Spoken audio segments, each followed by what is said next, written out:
혹시 투자 시작하려고 하면 머리부터 아파오시나요? 온갖 어려운 용어에 복잡한 차트들까지. 그런데요, 이 모든 걸 아주 간단하게 만들어버린 전설적인 투자자가 있습니다. 오늘 월스트리트의 거인 피터 린치의 투자 비법을 완전히 파헤쳐 보겠습니다. 자, 어떠세요? 방금 제가 읽은 말, 솔직히 한 번에 딱 와닿으시나요? 아마 대부분은 않으실 거예요. 이게 바로 요즘 우리가 투자 시장에서 매일같이 마주하는 현실이죠.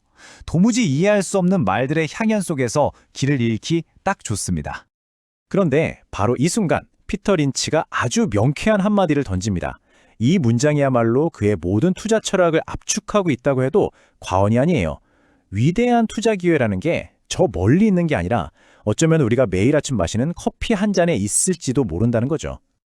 자, 그럼 도넛 하나로 월스트리트를 그냥 뒤흔들어버린 이 남자, 피터 린치는 과연 어떤 인물일까요? 그의 전설이 어떻게 시작되었는지 지금부터 함께 따라가 보시죠. 모든 설명은요, 이 숫자 하나로 그냥 끝납니다. 29.2%. 믿기 힘드시겠지만 이건 그가 1977년부터 13년 동안 마젤란 펀드를 운용하면서 기록한 연평균 수익률이에요. 시장이 좋던 나쁘던 매년 평균적으로 이만큼의 성과를 냈다는 겁니다. 그 결과가 바로 이 차트에 나타나 있습니다. 2천만 달러, 우리 돈으로 한 200억 원 정도 되던 작은 펀드가요, 13년 만에 140억 달러, 그러니까 18조 원이 넘는 거대 펀드로 성장했습니다. 무려 700배 가까이 성장한 거죠. 여기서 당연한 질문이 나올 수밖에 없죠. 도대체 어떻게 이게 가능했을까요? 그 비결이요, 놀랍게도 무슨 화려한 스펙이나 천재적인 두뇌, 이런 게 아니었습니다. 모든 건 아주 평범하지만 동시에 아주 특별했던 관찰력에서 시작됐거든요. 11살의 피터 린치는 가족의 생계를 돕기 위해 골프장에서 캐디로 일하기 시작했습니다. 그리고 바로 그곳 푸른 잔디 위에서 월스트리트의 거물들이 나누는 생생한 대화를 들으면서 주식시장의 원리를 몸으로 익혔던 거죠. 훗날 그를 채용한 피델리티의 회장 역시 그의 고객 중 한 명이었습니다. 그렇게 골프장에서 규동량으로 얻은 정보에 자신만의 조사를 더해서 그는 첫 투자를 감행합니다. 베트남 전쟁 때문에 항공화물 수요가 폭발적으로 늘어날 걸 예측하고 플라잉 타이거 항공 주식을 산 거죠. 결과는요, 10배 수익, 즉 그의 첫 10루타였습니다. 아는 것에 투자하라는 그의 철학은 바로 이렇게 시작된 겁니다. 자, 그럼 이제부터 본격적으로 그의 전설적인 수익률을 만들어낸 핵심 원칙들, 피터 린치의 플레이북을 한번 펼쳐보겠습니다. 놀랄 만큼 단순하지만 정말 강력한 원칙들이에요. 첫 번째 원칙, 아주 명쾌합니다. 거시경제 예측 같은 소음은 그냥 무시하라는 거예요. 내년 금리가 어떻게 될지, 시장에 오를지 내릴지, 이런 걸 예측하려는 노력 자체가 시간 낭비라는 거죠. 린치는 이렇게 생각했어요. 경제의 방향을 맞추는 건 거의 불가능에 가깝다. 하지만 내가 투자하려는 이 회사가 좋은 회사인지는 충분히 알 수 있다. 튼튼한 회사는요, 어떤 경제 폭풍우가 몰아쳐도 결국 살아남는다는 확신이 있었던 거죠. 그리고 이건 정말 유명한 크레용 원칙인데요.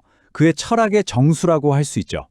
아무리 대단한 첨단 기술이고 미래가 유망해 보여도 내가 어린아이한테 설명할 수 있을 만큼 완벽하게 이해하지 못했다면 절대 투자해서는 안 된다는 뜻입니다. 이게 바로 그 던킨 도너츠의 교훈인 겁니다. 린치는 매일 아침 출근길에 던킨 도너츠 매장 앞에 사람들이 길게 줄을 서는 걸 보고 투자의 기회를 발견했어요. 최고의 아이디어는 우리 주변, 바로 여러분의 일상 속에 숨어 있다는 거죠. 대부분의 투자자들이 공포에 떠는 시장 하락.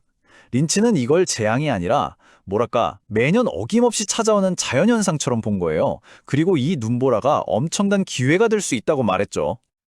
핵심은 바로 이겁니다. 남들이 공포에 질려서 우량 주식을 헐값에 막 던질 때 준비된 투자자는 평생 다시 안 올지도 모를 박앤세일 기회를 잡는다는 것.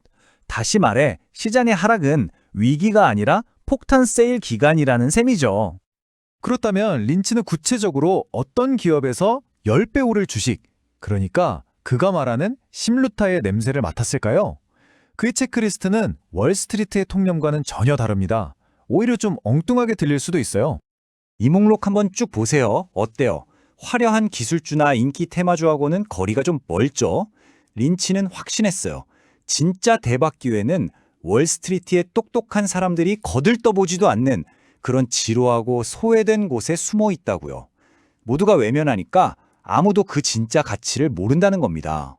하지만 지금까지 말한 이 모든 원칙과 노하우, 딱 한 가지가 빠지면 아무 소용이 없다고 합니다. 이제 그의 철학에서 가장 중요하고 어쩌면 가장 어려운 마지막 교훈으로 넘어가 보죠. 투자로 성공하려면 두 가지가 필요하다고 하죠. 좋은 기업을 골라내는 두뇌, 그리고 시장이 흔들릴 때 버텨내는 배짱. 린치는 이 둘 중에 하나가 압도적으로 비교도 안 될 만큼 더 중요하다고 말합니다. 바로 이겁니다. 시장이 50% 폭락했을 때 겁에 질려서 모든 걸 팔아치우지 않고 버틸 수 있는 강한 위장, 즉 배짱과 인내심이 없다면 아무리 뛰어난 분석도 결국 무용지물이 된다는 통찰이죠. 투자는 결국 머리 싸움이 아니라 심리 싸움이라는 겁니다. 그는 전성기의 정점이던 46세에 돌연 은퇴를 선언했습니다. 이유는 단 하나, 가족과 더 많은 시간을 보내기 위해서였죠. 이 일화는 그의 전설적인 성공 뒤에 얼마나 엄청난 헌신과 희생이 있었는지, 그리고 그가 인생에서 진정으로 중요하게 생각했던 가치가 무엇이었는지를 보여주는 대목입니다. 피터 린치의 이야기는 우리에게 아주 중요한 질문 하나를 던집니다. 복잡한 경제 보고서가 아니라 바로 당신의 출근길, 당신이 즐겨 찾는 가게, 당신의 경험 속에 미래의 신루타 종목이 숨어 있을지도 모릅니다. 오늘부터라도 주변을 한번 새로운 눈으로 둘러보시는 건 어떨까요?